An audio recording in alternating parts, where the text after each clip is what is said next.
కాంతి వేగం సెకనుకు 3 లక్షల కిలోమీటర్లు. ఇంత వేగాన్ని అందుకోగలిగిన వస్తువు ఏది ఇప్పటిదాకా ఈ లోకంలో లేదు. ఫోటాన్లు అని పిలువబడే చిన్న కణాలతో తయారు చేయబడిన శక్తినే కాంతి అంటారు. మానవ నిర్మిత వస్తువుల్లో అత్యంత వేగంగా ప్రయాణించే పార్కర్ సోలార్ ప్రోబ్ వేగం సెకనుకు 191 కిలోమీటర్లు. అంటే గంటకు 6,90,000 కిలోమీటర్లు. అంటే light is the fastest thing in the universe అని మీకు అర్థమైంది కదా. అలాంటి కాంతి సూర్యుడి నుంచి భూమిని చేరడానికి పట్టే సమయం 8 నిమిషాలు. అదే కాంతి భూమి నుంచి చంద్రుణ్ణి చేరడానికి పట్టే సమయం 1.3 సెకండ్స్. ఒకసారి విశ్వంలోకి వెళ్లి మళ్లీ వద్దాం. ఈ విశ్వంలో ఎన్నో బిలియన్ల నక్షత్ర మండలాలున్నాయి. అవే గెలాక్సీలు. ఒక్కో గెలాక్సీలో ట్రిలియన్ల కొద్ది నక్షత్రాలున్నాయి. అలాగని అవేం పక్కపక్కనే ఏం లేవు. ఒక్కో నక్షత్రం తన సమీప నక్షత్రం నుంచి కొన్ని కాంతి సంవత్సరాల దూరంలో ఉంది. కాబట్టి ఈ అనంత విశ్వం ఫలానా ఆకారంలో ఉందనో, అలా ఉందనో, ఇలా ఉందనో చెప్పడానికి అస్సలు కుదరదు. నియమిత ఆకారం అంటూ ఏం లేదు. ఇది మొదలు, ఇది చివర అని చెప్పడానికి కూడా వీల్లేదు. ఒకవేళ విశ్వం అంచుల వరకు ప్రయాణించినా కూడా మనకేం తెలియదు. కాకుంటే ఈ బ్రహ్మాండం ఒక్కటే కాదని, ఎన్నో బ్రహ్మాండాలు ఉన్నాయని, వాటిని సమాంతర విశ్వాలు లేదా బహుళ విశ్వాలు అని పిలవడమే తప్ప వాటి వాటి ధర్మాలు వేటికవే ప్రత్యేకమని శాస్త్రవేత్తలు చెప్తున్నారు. అంటే విజువల్ యూనివర్స్ మాత్రమే కాక మల్టీవర్స్ ఉన్నాయని శాస్త్రవేత్తలు చెప్తున్నారు. ఇప్పుడు మన భూమి ఉన్న అనంత విశ్వం కాకుండా మరిన్ని విశ్వాలతో కూడిన మహావిశ్వం ఉందని అర్థం చేసుకోవాలి. సౌర కుటుంబాన్ని దాటి వెళ్లడమే పెద్ద కార్యం అనుకుంటే, ఇలాంటి ఎన్నో సౌర కుటుంబాలున్న మన పాలపుంతని, అలాంటి బిలియన్ల పాలపుంతలున్న విశ్వాన్ని దాటుకుని వెళ్లడం అనేది నిజంగా గంభీరంగా ఉంది కదా. మరలా ఇక్కడ ఒక విరామం తీసుకుందాం. కాంతి వేగంతో వెళ్లగలిగితే ఈ బ్రహ్మాండాన్ని ఈ మూల నుంచి ఆ మూల వరకు ఈదుకుంటూ వెళ్లగలమేమో, ఎగురుకుంటూ పోగలమేమో అని ఒక ఆలోచన ఉంది. అలాగే ఈ బ్రహ్మాండంలోని ఏ ఒక్క శక్తి లేదా పదార్థం కాంతి వేగాన్ని దాటడం గాని, ఆ వేగాన్ని అందుకోగలగడం గాని చేయలేవు. కోట్ల నక్షత్రాలు, కృష్ణబిలాలు ఈ కాంతి వేగానికి లోబడే ఉండాలి. అలాగే ఉన్నాయి కూడా. సమయం కూడా కాంతి ధర్మాన్ని మీరి వెళ్లడం కుదరదు. ఒకవేళ ఎవరైనా 100% కాంతి వేగంతో సమానంగా ప్రయాణించగలిగితే, ఆ ప్రయాణం కొనసాగినంత కాలం వారి వయసులో పెద్దగా ఏ మార్పు ఉండదు. మన దృగ్గోచర విశ్వం 93 బిలియన్ కాంతి సంవత్సరాల పరిధిలో విస్తరించి ఉందని శాస్త్రవేత్తలు లెక్కలు వేశారు. కాంతి వేగంతో సమానంగా ఎంత దూరాన్ని ప్రయాణించిన వారి వయస్సు స్థిరంగా ఉంటుంది. అంటే కాంతి వేగంతో ప్రయాణిస్తే అంతా సంభావితగానే ఉంటుంది. అయితే ఆ వేగాన్ని అందుకోవడం అసంభవం. మనిషి కంటే బిలియన్ రెట్లు చిన్నవైన ఎలక్ట్రాన్ కణాల తరంగ వేగాన్ని అందుకోవడం కూడా మనిషికి సాధ్యం కాదు. నిజంగానే మానవ నాగరికత వృద్ధి చెందే, సాంకేతికత అభివృద్ధి చెందిన కాంతి వేగంలో 90%, పోనీ 99% వేగంతో ప్రయాణించగలమేమో గాని 100% వేగాన్ని సమం చేయడం అసాధ్యమని శాస్త్రవేత్తలు దృఢంగా చెప్తున్నారు. ఐన్స్టీన్ ప్రతిపాదించిన సాపేక్ష సిద్ధాంతం ప్రకారం కాంతి వేగాన్ని 80% దాకా అందుకున్న నాడు కాలం స్తంభించినట్టు అనిపిస్తుందని చెప్పారు. మరిక కాంతి వేగాన్ని 99% దాకా అందుకుంటే ఏంటి పరిస్థితి అంటే, కాలం పూర్తిగా స్తంభించినట్టే అనిపిస్తుందట. అలా మరికొంత వేగాన్ని అందుకుంటే సమయం మరింతగా నిలిచిపోయినట్టే అనిపిస్తుందట. 100%కి చేరువయ్యే కొద్దీ ఈ స్థితి మరింతగా ఎక్కువవుతూ ఉంటుంది. ఈ స్థితిని టైం డైలేషన్, సమయ విస్తరణ అంటాం. ఇదంతా సిద్ధాంతమని అనుకోరాదు, ఆదిలో అలాగే ఉంటుంది. ఇది మన నాగరిక ప్రథమ అంకం. రెండవ అంకానికి చేరితే, కాంతి వేగంలో 20% నుంచి 50%కి చేరితే కూడా సమయ విస్తరణని అర్థం చేసుకోలేమని భౌతిక శాస్త్రజ్ఞులు ప్రకటించారు. కాంతి వేగంలో 50% వేగంతో ప్రయాణిస్తూ మన సౌర కుటుంబానికి ఆవల 40 కాంతి సంవత్సరాల దూరంలో ఉన్న ఏదేని ఆవాసయోగ్యమైన గ్రహానికి ప్రయాణం కడితే మీకు 80 సంవత్సరాలకు బదులు 69 సంవత్సరాల సమయం సరిపోతుంది. అంటే 11 ఏళ్ల సమయం కలిసొస్తుంది. ఒకవేళ కాంతి వేగంలో 80% వేగంతో ప్రయాణిస్తే గనుక 40 కాంతి సంవత్సరాల దూరాన్ని 30 ఏళ్లలో చేరుకుంటారు. 50 ఏళ్ల కాలం పట్టే చోట 20 ఏళ్ల కాలం కలిసొచ్చి 30 ఏళ్లలోనే అక్కడకు చేరుకుంటారు. కారణం టైల్ డైలేషన్, సమయ విస్తరణ. అదే భూమి మీద ఉండి చూస్తున్న వ్యక్తికి మాత్రం మీ ప్రయాణం మొత్తం 50 ఏళ్ల పాటు జరిగినట్టు కనిపిస్తుంది. సమయ విస్తరణ భూమి మీద ఉన్న వ్యక్తిని ప్రభావితం చేయదు. మరో వాస్తవం ఏంటంటే, మీ గమ్యస్థానం వద్ద, అంటే సౌర కుటుంబానికి ఆవల 40 కాంతి సంవత్సరాల దూరంలో ఉన్న ఎక్సో ప్లానెట్ మీద మీకోసం ఒక మనిషి ఎదురు చూస్తూ ఉంటే గనుక, ఆ వ్యక్తి మీ రాక కోసం 50 సంవత్సరాలు ఎదురు చూస్తూ ఉంటాడు. స్పేస్ షిప్ లో ప్రయాణిస్తూ వెళుతున్న మీ వయసు 30 ఏళ్లు మాత్రమే పెరుగుతుంది. మిగతా ప్రదేశాల్లో ఉన్న వారందరూ 50 ఏళ్ల కాలాన్ని అనుభవిస్తారు. టైం డైలేషన్ ప్రభావమే ఇదంతా. ఒకవేళ మీరు నెక్స్ట్ జనరేషన్ నాగరికతకు చెందిన వారయ్యుండి కాంతి వేగంలో 90% వేగంతో ప్రయాణిస్తూ ఉంటే గనుక, ఆ 40 కాంతి సంవత్సరాల దూరాన్ని చేరుకోవడానికి మీకు 19 సంవత్సరాల 4 నెలల సమయం పడుతుంది. అంటే మీరు మీ వయసుకి మరో 19 ఏళ్లు పైన వేసుకుంటారు అక్కడకు చేరేసరికి. అయితే భూమి మీద ఉన్న వారికి అక్కడ మిమ్మల్ని స్వాగతించడానికి ఉన్న ఆ గ్రహాంతర వాసులకు 45 ఏళ్ల కాలం గడుస్తుంది. 50% కాంతి వేగంతో వెళ్లినప్పుడేమో 69 ఏళ్ల సమయం కావాల్సి వచ్చింది. 80% కాంతి వేగంతో వెళ్లినప్పుడేమో సమయం మరింతగా మందగించి 30 ఏళ్లు మాత్రమే సరిపోయింది. అదే 90% కాంతి వేగంతో వెళ్లేటప్పుడేమో 19 ఏళ్ల కాలమే పట్టింది. ఇక 99% కాంతి వేగంతో వెళ్లగలిగితే అప్పుడు సమయం మరింత తగ్గిపోతుంది. ఎంతగా అంటే కేవలం 5.6 సంవత్సరాల కాలం. అంటే 2023లో మీరు భూమి నుంచి ప్రయాణం కడితే అక్కడకు చేరుకోవడానికి 40 ఏళ్ల కాలం పడుతుంది కదా. అయితే టైం డైలేషన్ కారణంగా మీరు 5 సంవత్సరాల 6 నెలల కాలంలోనే అక్కడకు చేరుకుంటారు. ఎప్పుడంటే 99% కాంతి వేగంతో ప్రయాణించినప్పుడు. అంటే మీరు ఇప్పుడు 25 ఏళ్ల వయసులో ఉంటే గనుక ఈ వేగంతో ప్రయాణించినప్పుడు అక్కడకు చేరేసరికి మీ వయసు 30 లేదా 31 ఏళ్ళు అవుతుంది. అయితే భూమి మీద ఉన్న మీ స్నేహితుడు 25 ఏళ్లవాడు 65 ఏళ్ళు వాడవుతాడు. ఒకవేళ మీరు 99.99% కాంతి వేగంతో ప్రయాణిస్తే కనుక మీ వయస్సు 7 నెలలు మాత్రమే పెరుగుతుంది టైం డైలేషన్ కారణంగా. ఈ స్థితిలో కాంతి వేగం మీరు ఊహించలేని విధంగా ఉంటుంది. ఇదే వేగంతో బ్రహ్మాండాన్ని దాటాలనుకుంటే అది కూడా 1,00,000 సంవత్సరాల కాలం ప్రయాణిస్తే గనుక ఏమవుతుంది అన్నట్టు ఈ 1,00,000 సంవత్సరాల కాలం మీరు అదే స్పేస్ షిప్ లో ప్రయాణిస్తూ ఉంటారు. ఈ 1,00,000 సంవత్సరాల్లో బ్రహ్మాండంలోని ఏ ఏ ప్రాంతాలకు ప్రయాణిస్తూ ముందుకు వెళ్లగలరో తెలుసుకోవాలని ఉందా?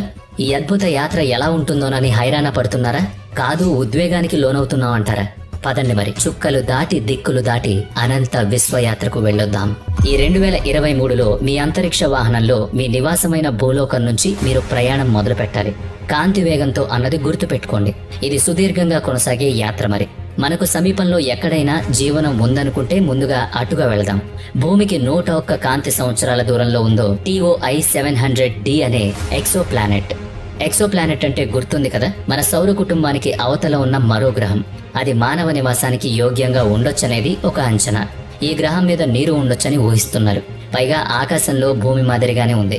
గురుత్వాకర్షణ శక్తి కూడా భూమికి ఉన్నట్టే ఉందని భావిస్తున్నారు. అంటే భూమి వంటి సానుకూల వాతావరణమే ఉండొచ్చు. మీరు 2023లో బయలుదేరి కాంతి వేగంతో ప్రయాణించి అక్కడకు చేరేసరికి భూమి మీద 2124వ సంవత్సరం నడుస్తూ ఉంటుంది. నాసా, ఇస్రో వంటి ప్రపంచవ్యాప్త అంతరిక్ష పరిశోధనా సంస్థలు మిమ్మల్ని 101 సంవత్సరాల పాటు గమనిస్తూ మీ ఉనికిని వెంబడిస్తూ ఉండాలి. మీ ఆచూకీ కనుక్కుంటూ ఉంటాయి.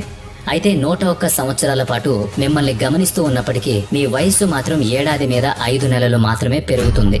అంటే 2023లో 25 ఏళ్ల వయసులో స్పేస్ వెహికల్లో కాంతి వేగంతో అంటే 99.99% వేగంతో ప్రయాణించి TOI 700D ఎక్సో ప్లానెట్ పై దిగే నాటికి మీ వయస్సు 26 సంవత్సరాల 5 నెలలుంటుంది. భూమి మీద ఉన్నవారు 101 సంవత్సరాలు ముగించుకుని ఉంటారు. ఇక అక్కడ బోలెడు సమయం పరిశోధన చేయడానికి దక్కుతుంది. తిరిగి బయలుదేరి మీరు భూమికి వచ్చేసరికి మీరు మొత్తం 3 సంవత్సరాలు మాత్రమే అంతరిక్షంలో ప్రయాణించి ఉంటారు. కానీ భూమి మీద 202 సంవత్సరాలు గడుస్తుంది. ఇదంతా సమయ విస్తరణ మహత్తు. ఇదేం సైన్స్ ఫిక్షన్ సినిమా కాదు, హాలీవుడ్ మూవీ అసలే కాదు. సైన్స్ చెప్పే గమ్మత్తైన విశ్వ దిగ్విషయాలు. ఇది ఫిక్షన్ కాదు, ఫినామినా అసలే కాదు. సైన్స్ విద్యార్థులకు అర్థమయ్యే ఉంటుంది కదా. అయితే ఇదే గొప్ప విషయం కాదు, విశ్వ రహస్యాలు ఇంకెన్నో ఉన్నాయి. ఇప్పుడు మన ప్రయాణం ఓరియల్ నెబ్యులా వైపు. పదండి మరి. నక్షత్ర వీధుల్లో దట్టమైన వాయుధూళి మేఘాలతో కూడిన ప్రాంతం నెబ్యులా. నక్షత్రాల పుట్టుక జరిగేది నెబ్యులాలోనే. ఇంతకీ ఓరియన్ నెబ్యులా వద్దకే ఎందుకంటే ఇది చాలా కాంతివంతంగా ఉండి భూమి మీద నుంచి కూడా కనిపిస్తుంది. మామూలు కళ్ళతో చూడొచ్చు. ఖగోళ శాస్త్రాధ్యయనంలో ముందుగా చెప్పేది దీని గురించే. మీరిప్పుడు మీ అంతరిక్ష వాహనంలో ప్రయాణం కట్టండి అక్కడికే. ఇంతకీ అదెంత దూరమో చెప్పలేదు కదూ. మన భూమి నుంచి 1344 కాంతి సంవత్సరాల దూరంలో ఉంది ఓరియన్ నెబ్యులా. ఇక్కడకు చేరుకునేసరికి భూమి మీద 3367వ సంవత్సరం గడుస్తూ ఉంటుంది. టైం డైలేషన్ కారణంగా మీ వయసు 19 ఏళ్లు మాత్రమే పెరుగుతుంది. అంటే భూమి మీద 25 ఏళ్ల వయసులో బయలుదేరిన మీరు అక్కడకు చేరుకునేసరికి 44 ఏళ్ల వయసు వారవుతారు. భూమి మీద 1344 సంవత్సరాలు గడిచిపోతూ ఉంటాయి. ఓరియన్ నెబ్యులాను దాటుకుని గెలాక్సీ కేంద్రం వైపు ప్రయాణిస్తే లేదా అక్కడ సగిటేరియస్ ఏ స్టార్ బ్లాక్ హోల్ ని దాటి చుట్టూ తిరుగుతున్న నక్షత్రాలను అధ్యయనం చేయడానికి ప్రయాణిస్తే అందుకోసం కాంతి వేగంలో 99.99% వేగంతో వస్తుంటే 26,000 కాంతి సంవత్సరాల దూరంలో ఉన్న ఈ ప్రదేశానికి చేరుకునేసరికి టైం డైలేషన్ కారణంగా అంతరిక్ష వాహనంలో ప్రయాణిస్తున్న మీ వయసు 368 సంవత్సరాలు పెరుగుతుంది. భూమి మీద 26,000 సంవత్సరాలు గడిచిపోయి 28,023వ సంవత్సరం గడుస్తూ ఉంటుంది. అంటే ఇక్కడ కొత్త యుగం ప్రారంభమై ఉంటుంది. నాగరికతలు మారిపోయి ఉంటాయి. వారితో పోలిస్తే మీ సాంకేతికత ఎంతో వెనుకబడి ఉంటుంది. అంతే కదా మరి. 26,000 సంవత్సరాల్లో భూమి మీద ఎంతో పెనుమార్పులు, అభివృద్ధికి నోచుకున్న సాంకేతికత, నాగరికతలు, స్పేస్ షిప్లలో 2023వ సంవత్సరం నాటి సాంకేతికతతో 368 సంవత్సరాల పాటు అదే పనిగా ప్రయాణిస్తున్న అభివృద్ధికి నోచుకున్న సాంకేతికత, నాగరికతలు, స్పేస్ షిప్ లో 2023వ సంవత్సరం నాటి సాంకేతికతతో 368 సంవత్సరాల పాటు అదే పనిగా ప్రయాణిస్తున్న మీ వయస్సు 25 + 368 = 393 ఏళ్లు అయింది తప్ప ఏం అభివృద్ధి జరగలేదు కదా. సమయ విస్తరణ అనేది ఎంత ప్రభావితమైందో అర్థం చేసుకోవడానికే ఇంత సుదీర్ఘ వివరణ ఇవ్వాల్సొచ్చింది. కాంతి వేగంతో సమానంగా ప్రయాణించడం అంటే సాధారణ విషయం కాదు. సగిటేరియస్ ఏ నక్షత్రం తర్వాత టారాంటులా నెబ్యులా వైపు వెళదాం. మన మిల్కీవే గెలాక్సీకి దగ్గరలో మనకు 1,61,000 కాంతి సంవత్సరాల దూరంలో ఉన్న పెద్ద మెగలానిక్ క్లౌడ్ గెలాక్సీలో టారాంటులా నెబ్యులా ఒక భాగం. అది అత్యంత వేడిగా ఉండే, అత్యంత భారీ ప్రకాశవంతమైన నక్షత్రాలు ఏర్పడడానికి నిలయంగా ఉన్న ప్రాంతం. టారాంటులా నెబ్యులా ఈ విశ్వంలో మనకు తెలిసిన అతిపెద్ద నక్షత్ర జనన ప్రదేశం. మన శాస్త్రవేత్తలు ఈ నెబ్యులాలో సూపర్ నోవా పేలుళ్లను రికార్డ్ చేశారు. కొత్త నక్షత్రాలు పుట్టడం, పురాతన నక్షత్రాలు సూపర్ నోవా పేలుళ్లలో మరణించడం జరుగుతుంది. ఈ నెబ్యులా చాలా ప్రకాశవంతంగా ఉండడం మూలాన భూమి నుంచి టెలిస్కోప్ ద్వారా కూడా చూడగలం. ఇలాంటి చోటుకు కాంతి వేగంతో సమానంగా అంటే 99.99% వేగంతో ప్రయాణిస్తున్న మీరు 1,61,000 కాంతి సంవత్సరాల దూరంలోనున్న ఈ ప్రాంతానికి చేరేసరికి మీ వయస్సు టైం డైలేషన్ కారణంగా 2,265 సంవత్సరాలు మాత్రమే పెరుగుతుంది. అదే భూమి మీద ఉన్న వారి వయస్సు 1,61,000 సంవత్సరాలు పెరుగుతుంది. టారాంటులా నెబ్యులా తర్వాత ఆండ్రోమెడా గెలాక్సీ వైపు వెళ్దాం. ఇది భూమికి 25 లక్షల కాంతి సంవత్సరాల దూరంలో ఉంది. 4 బిలియన్ సంవత్సరాల తరువాత ఇది మన మిల్కీవే గెలాక్సీని ఢీకొని ఒక విశాలమైన గెలాక్సీగా మారుతుందని శాస్త్రవేత్తలు చెప్తున్నారు. ఇంతకీ మీరు మాత్రం టైం డైలేషన్ కారణంగా అక్కడకు చేరుకోవడానికి 35,358 సంవత్సరాల కాలమే పడుతుంది. అయితే మిల్కీవే గెలాక్సీలోను ఆండ్రోమెడా గెలాక్సీలోను 25 లక్షల సంవత్సరాలు గడిచుంటాయి. మీరిప్పుడు ఆండ్రోమెడాను చూసిన పరిస్థితులు మీరక్కడకు చేరేసరికి బొత్తిగా ఉండవు. ఆ గెలాక్సీని ఏదేని ఆవాస గ్రహాన్ని మీరు ఇక్కడి నుంచి పరిశీలించి ఆహా అనుకుని బయలుదేరి ఉంటారనుకుందాం. మీరక్కడికి వెళ్లేసరికి అక్కడి నాగరికతలు మీరూహించిన విధంగా మారిపోయి ఉంటాయి. లేదా ఆ గ్రహమే నాశనమై ఉండొచ్చు కూడా. ఏమిటి అంతు చిక్కని అంతరిక్షం అనిపిస్తుంది కదా. అదే సమయంలో ఈ ఉత్సాహానికి, అంతరిక్షం పట్ల మీకున్న జిజ్ఞాసకి ఇదంతా ఒక ఆసక్తికర సమాచారం. మీకిది విజ్ఞానపు విందు కూడా. వాస్తవంగా మిల్కీవే గెలాక్సీ, ఆండ్రోమెడా గెలాక్సీలు విశాల స్థానిక సమూహ గెలాక్సీలలో భాగస్థులు మాత్రమే. ఇవి మొత్తం 54 గెలాక్సీల సమూహమని శాస్త్రవేత్తలు చెప్తున్నారు. ఇవి 1 కోటి కాంతి సంవత్సరాల పరిధిలో విస్తరించి ఉన్నట్టు చెప్తున్నారు. ఈ సమూహంలో అతిపెద్ద గెలాక్సీ ఆండ్రోమెడా. 2వ స్థానం మిల్కీవే గెలాక్సీది.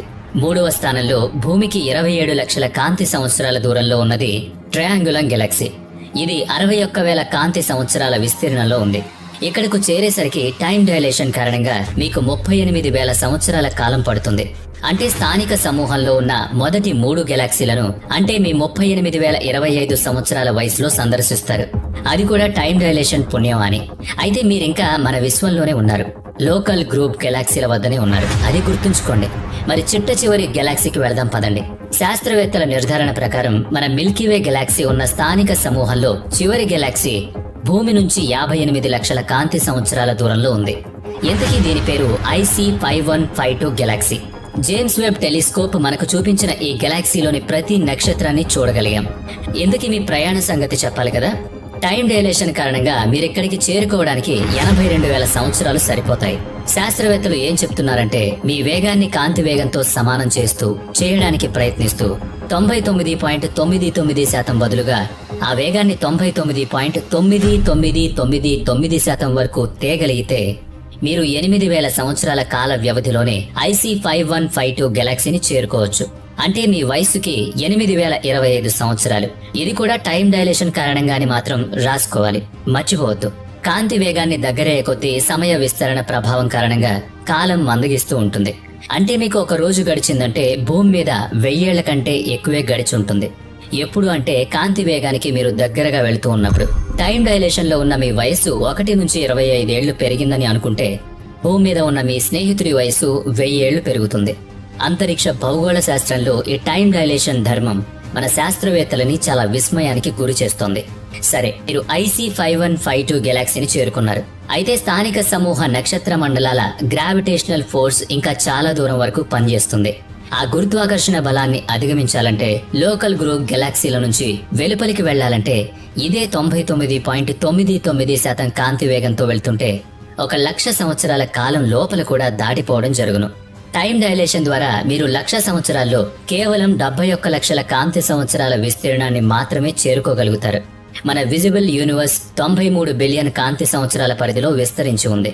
అంటే 99.99% కాంతి వేగంతో లోకల్ గ్రూప్ గెలాక్సీలను దాటడానికే 1,41,000 కాంతి సంవత్సరాల సమయం పడుతుంది.